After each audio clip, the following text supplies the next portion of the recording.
Olá, boa noite. Boa noite. Presidente é operado novamente por causa de problemas urinários. Em poucos dias, Temer fez 2 cirurgias na próstata e colocou 2 stents no coração. E o líder do governo no Senado anunciou que a votação da reforma da Previdência ficou para fevereiro. Logo depois, Romero Jucá foi desmentido pelo Palácio do Planalto. Ex-presidente Lula afirma que, se for condenado no caso do triplex em Guarujá, não será candidato à presidência. Mas o petista reafirmou que é inocente e vai apelar da decisão. E a polícia faz busca e apreensão em gabinetes de deputados federais. Um dos suspeitos de corrupção é a mulher do governador do Tocantins. Você acompanha essas e outras notícias após o intervalo. Até já. Quem tem conta no Bradesco conta com muitos benefícios. Conta com isenção da tarifa da conta corrente por perfil. Conta com 3G grátis para qualquer transação pelo app. Acredita? Contrata crédito consignado direto pelo app e ainda concorre a 1 milhão em prêmios. E tem mais, conta com desconto no cinema, no refri e até na pipoca. Demais, né? Ó, vai começar. Quem tem conta no Bradesco conta com muitos benefícios para seguir em frente. Bradesco, pra frente. Imecap Antissinais Q10. A revolução no tratamento de beleza. A nanotecnologia associada à coenzima Q10, nutriente vital na reconstrução celular. Imecap Antissinais Q10. Nanopartículas que agem mais profundo na pele, repondo a perda de Q10 ocorrida ao longo dos anos. O resultado, uma pele mais firme e a redução das rugas e linhas de expressão em até 3 semanas. Imecap Antissinais Q10.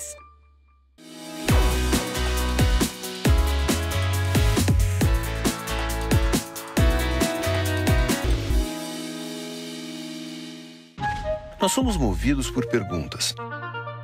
Mas perguntas difíceis exigem respostas complexas. Como extrair petróleo em grandes profundidades? Como inspirar as pessoas a movimentar suas vidas? Conhecimento é a grande energia que movimenta o mundo. Então, vamos celebrar o conhecimento e estimular aqueles que movem o mundo adiante. Vamos inventar? Uma jornada pelo conhecimento. Petrobras. Me formei na pós-graduação da Casper em 2015. Depois de tanto tempo trabalhando como jornalista, senti a necessidade de uma reciclagem, de mergulhar novamente no mundo acadêmico em busca de novos conhecimentos. Eu, sinceramente, acho um privilégio, porque veja só, no mesmo espaço eu posso executar a minha função de jornalista, apresentando, escrevendo para o site, escrevendo para a televisão. Tenho a oportunidade de aprender, como tive na pós-graduação, futuramente no mestrado, e também posso, ao mesmo tempo, ensinar, passando a minha experiência num curso extracurricular. Poucas as pessoas têm essa oportunidade e eu, felizmente, tenho. Por isso, eu sou Casper. Somos todos Casper. Se seus cabelos estão caindo, estão fracos, quebradiços e sem vida, comece agora a tomar Imecap Hair. Imecap Hair são cápsulas que você toma diariamente e em pouco tempo você já nota a diferença nos seus cabelos. Porque Imecap Hair é diferente. Imecap Hair age de dentro para fora na raiz do problema, ou seja, no bulbo capilar, combatendo a queda, fortalecendo os fios e estimulando o crescimento dos cabelos. Imecap Hair, a vida do cabelo do homem e da mulher. Amor tem idade? No Todo Seu de hoje, vamos falar sobre adoção tardia, ou seja, adoção de crianças mais velhas. A Padi conta as novidades que têm agitado os bastidores da telinha. E tem o som do Danny Black, um músico jovem, mas de alma musical antiga. A própria natureza, como você poderia saber, se neste mundo seu... Você Todo Seu, hoje, 10h30 da noite. Tô te esperando.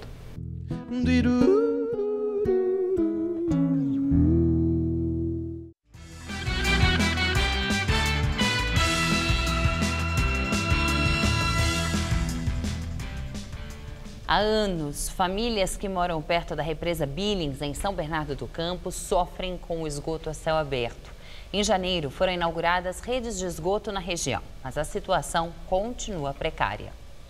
Esse terreno visivelmente abandonado é um retrato do que acontece no bairro Riacho Grande, em São Bernardo do Campo, na ABC Paulista. Nele, o acúmulo de entulho, mato alto e até lixo doméstico.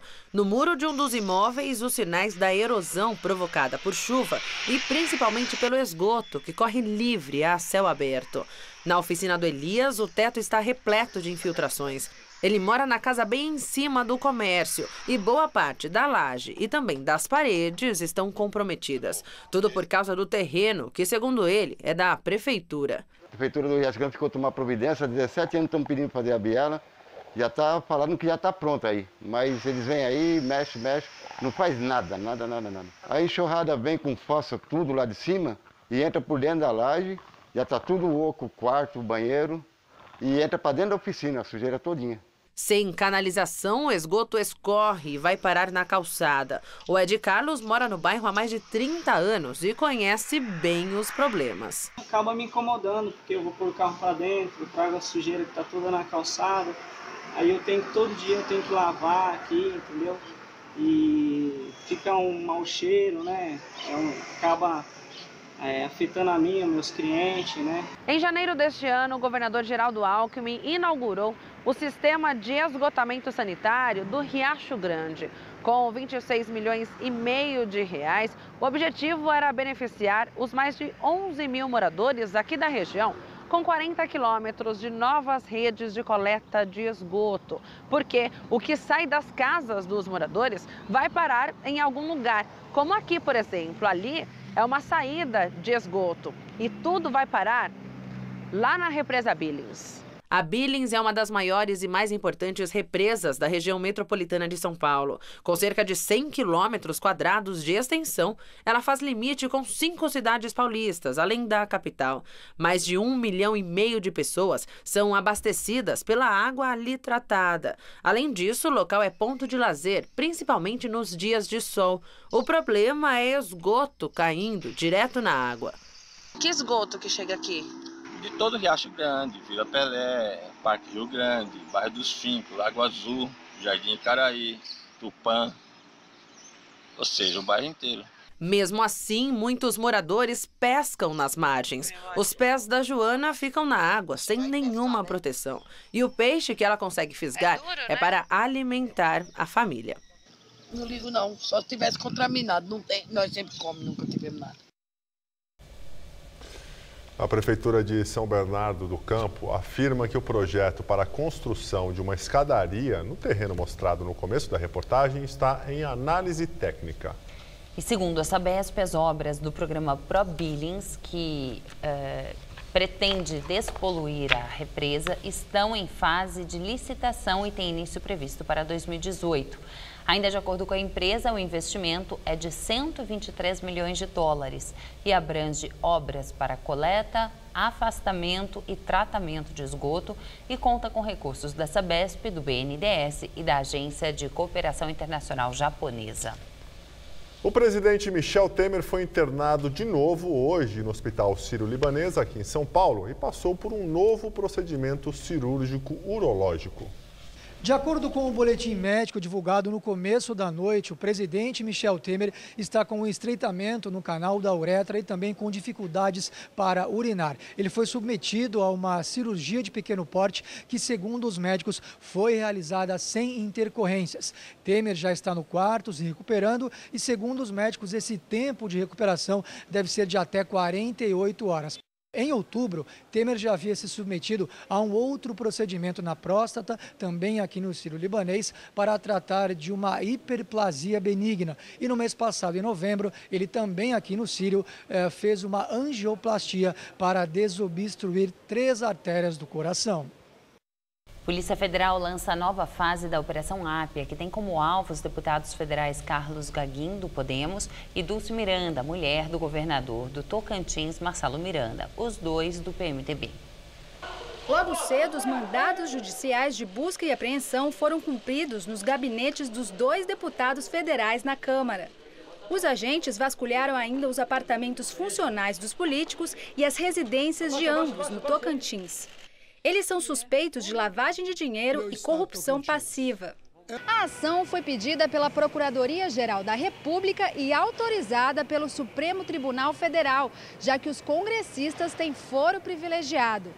Os investigados foram citados no acordo de delação premiada ao empresário Rossini Aires Guimarães, dono da construtora Rio Tocantins. Segundo a Polícia Federal, empresas, entre elas a do delator, eram contratadas sem licitação mediante ao pagamento de propina a políticos e não prestavam serviço acordado. Esta é a 6ª fase da Operação Ápia, que investiga um esquema de corrupção que teria desviado recursos públicos direcionados a obras de terraplanagem e pavimentação de asfalto no Tocantins. Os contratos sob suspeita ultrapassaram 850 milhões de reais. O nome da operação se refere à Via Ápia, uma das principais estradas da antiga Roma.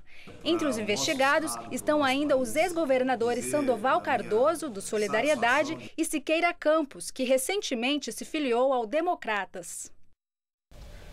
Em nota, o deputado Carlos Gaguin, do Podemos, disse que repudia qualquer manifestação caluniosa e sem provas contra ele por meio de acordo de delação. Já a assessoria de Dulce Miranda, do PMDB, afirmou que, por enquanto, a deputada não vai se manifestar. Um dia depois de marcada a data de julgamento do processo contra Lula na segunda instância, em Porto Alegre, o petista disse em Brasília que só vai ser candidato à presidência da República novamente se for inocentado pela Justiça. Lula participou hoje, em Brasília, de uma reunião de parlamentares do Partido dos Trabalhadores, o PT. No discurso, o petista disse que não quer ser um candidato que se esconde, com medo de ser preso. Eu não quero que vocês tenham um candidato a presidente que esteja escondido na sua candidatura, porque ele é culpado, ele não quer ser preso para ser candidato. Eu não quero. Eu quero ser inocentado para poder ser candidato para República. O ex-presidente Lula foi condenado a 9 anos e meio de prisão na primeira instância pelo juiz Sérgio Moro, no processo em que é acusado de receber um apartamento triplex em Guarujá como propina disfarçada ao PT da empreiteira OAS. A defesa do ex-presidente recorreu da sentença de Moro na segunda instância e o Tribunal Regional Federal de Porto Alegre marcou para o dia 24 de janeiro o início do julgamento do petista. Caso seja condenado pelos 3 desembargadores do TRF da 4ª Região, Lula pode ficar inelegível, conforme a lei da ficha limpa. A presidente nacional do PT, senadora Gleisi Hoffmann, já manifestou a intenção de recorrer quantas vezes forem necessárias para garantir que o nome de Lula apareça nas urnas da eleição do ano que vem. Mas nos bastidores, o PT tenta encontrar um plano B para concorrer ao cargo de presidente caso Lula seja impedido pela Justiça. Nomes como o do ex-governador da Bahia, Jacques Wagner, e do ex-prefeito de São Paulo, Fernando Haddad, são os preferidos de Lula. O juiz Sérgio Moro ouviu na manhã de hoje o criador do sistema de comunicação segura utilizado pelo setor de propinas da Odebrecht, Paulo Sérgio da Rocha Soares. Delator da construtora, ele foi ouvido por videoconferência como testemunha em um processo chamado Incidente de Falsidade, aberto pela defesa do ex-presidente Lula para contestar documentos apresentados pelo empresário e delator Marcelo Odebrecht. A defesa alega que há suspeita quanto à autenticidade dos documentos e seu conteúdo relativos ao setor de operações estruturadas que passavam pelo sistema Drauzes. Soares afirmou que manuseou o material do sistema após a deflagração da Operação Lava Jato em março de 2016. E agora o comentário de Josias de Souza, direto de Brasília. Reunido com as bancadas do PT na Câmara e no Senado, Lula declarou: se esse país não voltar à normalidade e as instituições não voltarem a funcionar, esse país não tem jeito. Vai ser difícil recuperar esse país. Lula disse isso sob o impacto da notícia de que o julgamento que pode torná-lo inelegível foi marcado para 24 de janeiro. Cabe perguntar, o que é normal para Lula? Desde que a Lava Jato começou em 2014, o impensável aconteceu no Brasil. Numa faxina suprapartidária, a investigação expôs de forma inédita o assalto da oligarquia político-empresarial ao Estado. Mas para Lula, o crime não foi o PT ter patrocinado o roubo. O crime, disse ele, foi a pactuação diabólica entre a Polícia Federal, o Ministério Público, o Poder Judiciário e a imprensa, que se juntaram para desmoralizar a classe política. Como que antevendo a confirmação em segunda instância da sentença que o condenou a 9 anos e meio de cadeia, Lula reiterou o lero-lero da perseguição política. Afirmou que a Polícia Federal, a Procuradoria e a Justiça cometem a desonestidade de perseguir um inocente. Deixou claro que levará sua candidatura presidencial às últimas consequências, seja qual for o veredito. Ou seja, o normal para Lula é uma democracia na qual todos têm o direito inalienável de concordar com o que ele afirma, mesmo que todas as evidências indiquem o contrário. Boa noite. Para tentar aprovar o relatório final da CPI da JBS Friboi, o deputado federal Carlos Marum, do PMDB, recuou e desistiu do pedido de indiciamento do ex-procurador-geral da República, Rodrigo Janot. Mesmo assim, o texto não foi votado hoje. Depois da votação, ele vai para a análise da Procuradora-Geral da República, que pode ou não acatar as sugestões. O pedido de indiciamento de Janot e Pelela foi criticado por diversos membros da comissão. Marum decidiu mudar o texto e pedir apenas uma investigação deles para o Ministério Público Federal. O relator admitiu que o fato de se tornar amanhã ministro responsável pela articulação política do governo Temer foi levado em conta na hora de alterar o relatório. Marum também retirou do texto uma proposta de projeto de lei que regulamentava as delações premiadas e diminuía o poder do Ministério Público. O atual vice-presidente do Equador é condenado a 6 anos de prisão no caso Odebrecht.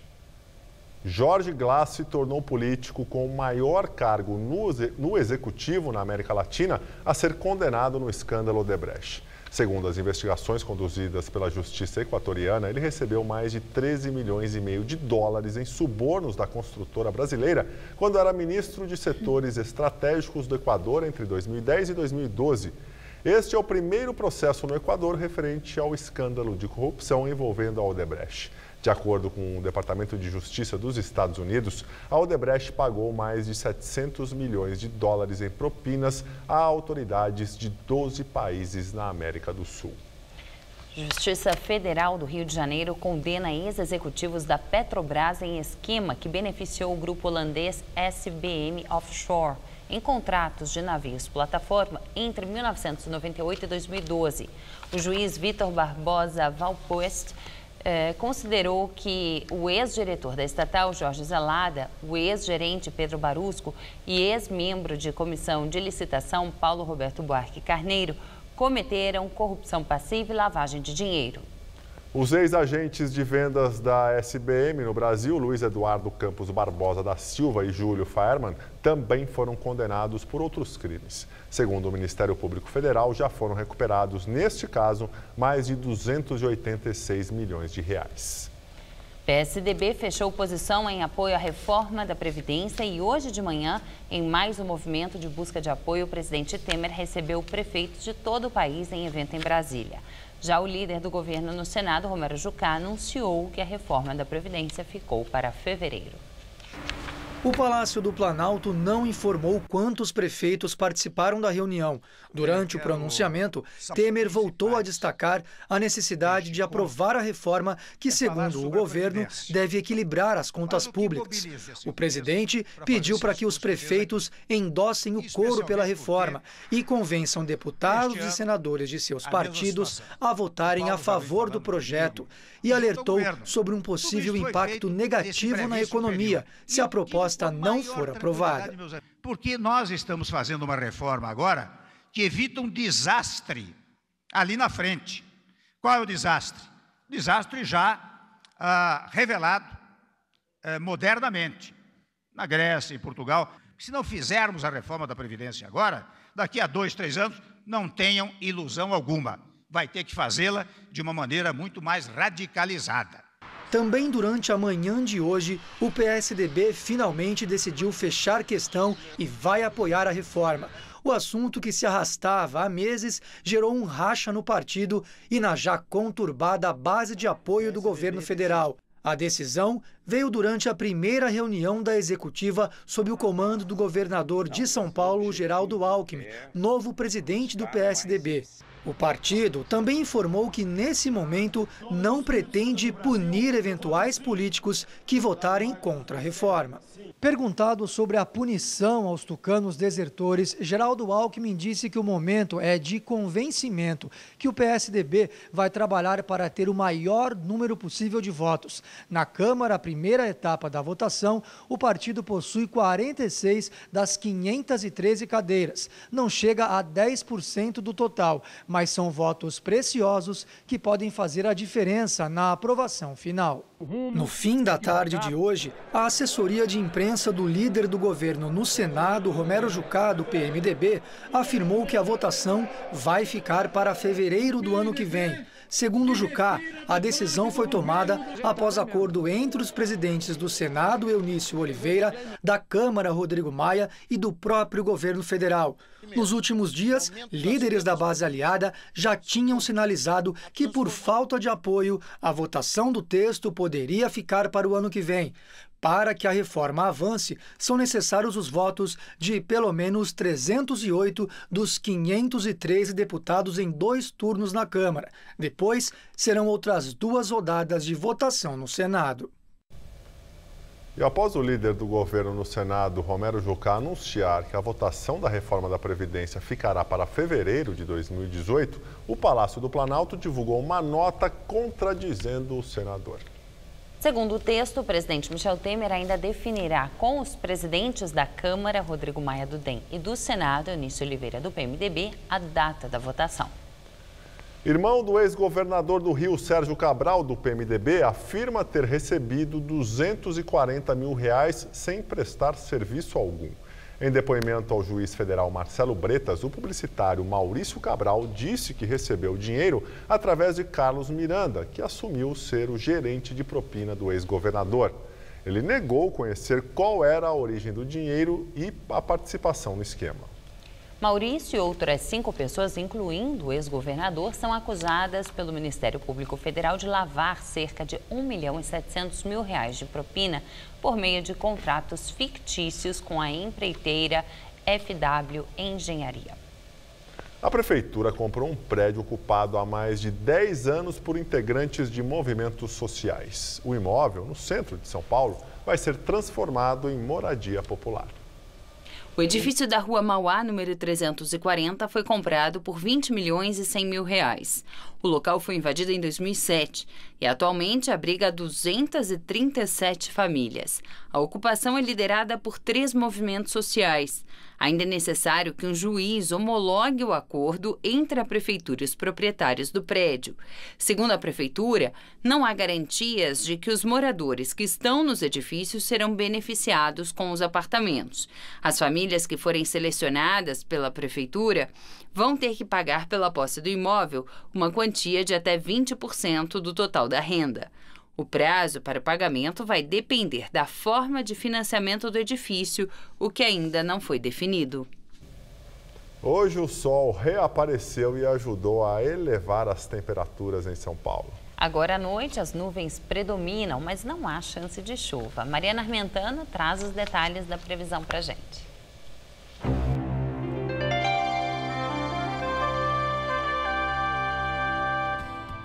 As temperaturas sobem ainda mais em todo o estado, inclusive aqui na capital. E olha, o calor se mantém no final de semana, viu? Para essa madrugada teremos mínima de 15 graus e máxima amanhã à tarde já de 30 graus por aqui. Aí na sexta-feira a máxima vai aos 32 e no sábado fica em torno dos 30 graus, já com possibilidade de uma pancada ou outra de chuva por causa do tempo abafado. O juiz federal Marcelo Bretas condenou o lobista Adir Assad e o irmão dele, Samir Assad, a 13 anos de prisão por lavagem de dinheiro e por pertencerem à organização criminosa da Operação Irmandade. Os dois foram acusados pelo Ministério Público Federal de serem donos de empresas de fachada que geraram Caixa 2 para a empreiteira Andrade Gutierrez pagar propina no âmbito da eletronuclear. Marcelo Bretas também condenou o operador financeiro Marcelo Abud a 11 anos pelos mesmos crimes dos irmãos Assad. A DIR está presa em Curitiba no âmbito da Operação Lava Jato e já foi condenado pelo juiz Sérgio Moro a 9 anos e 10 meses de prisão por lavagem de dinheiro e associação criminosa. Mais da metade das pessoas do mundo não tem acesso a serviços básicos. E entre os que têm, grande parte do orçamento familiar vai para despesas médicas. Esses dados foram divulgados hoje no relatório da Organização Mundial de Saúde e do Banco Mundial numa conferência em Tóquio, no Japão.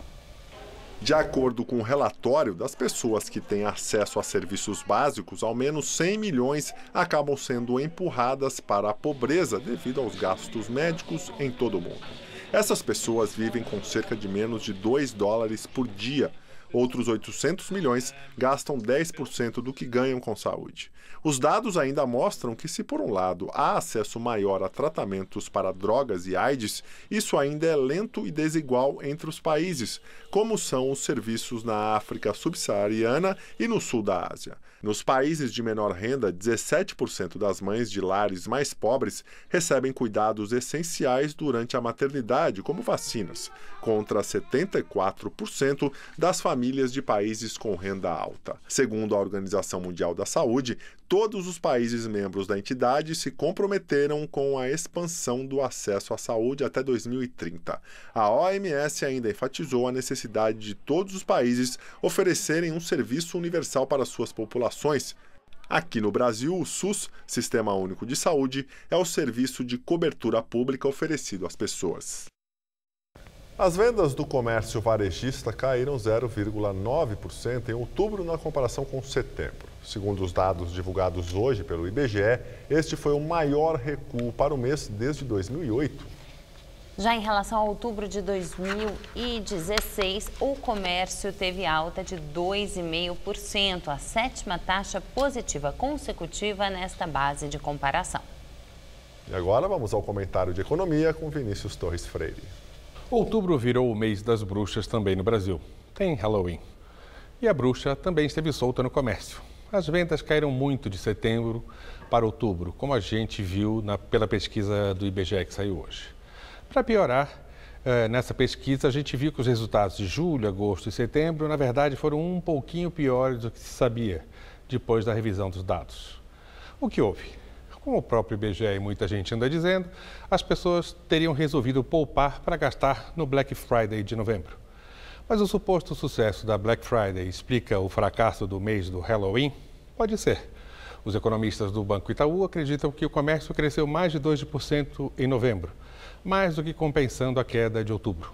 Mas só vamos saber disso com certeza no ano que vem, quando sair a nova pesquisa do IBGE. Temos alguma outra pista de que outubro pode ter sido apenas um acidente, que a recuperação econômica, mesmo miudinha, não parou? Como em tantas vezes na economia, dá para ver o copo meio cheio e meio vazio. Em relação ao total do ano passado, as vendas do varejo estão crescendo 1,4%. Se a gente incluir nessa conta vendas de carros e material de construção, o crescimento vai para mais de 3%. Não compensa as perdas do ano passado, mas vamos saindo do buraco. Agora, as vendas nos supermercados e hipermercados não cresceram nada de setembro para outubro. O pessoal também estava se guardando para comprar tender e peru na Black Friday? O fato é que, nos últimos 12 meses, as vendas dos supermercados apenas pararam de cair. Sim, a recuperação econômica é lerdíssima e o consumidor ainda está com medo do futuro. Quem tem algum dinheiro ainda está com medo. Boa noite. Nós ficamos por aqui. A edição de hoje pode ser vista no site do Jornal da Gazeta. Uma ótima noite para você. Tchau, Gabriel. Tchau, Ju. Até amanhã. Muito obrigado pela companhia. Tenha uma excelente noite. Fica agora com o Rony Von no Tudo Seu. Até amanhã.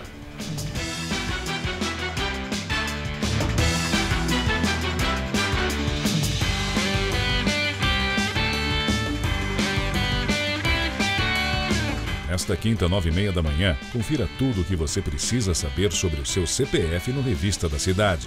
Assista agora, Tudo Seu.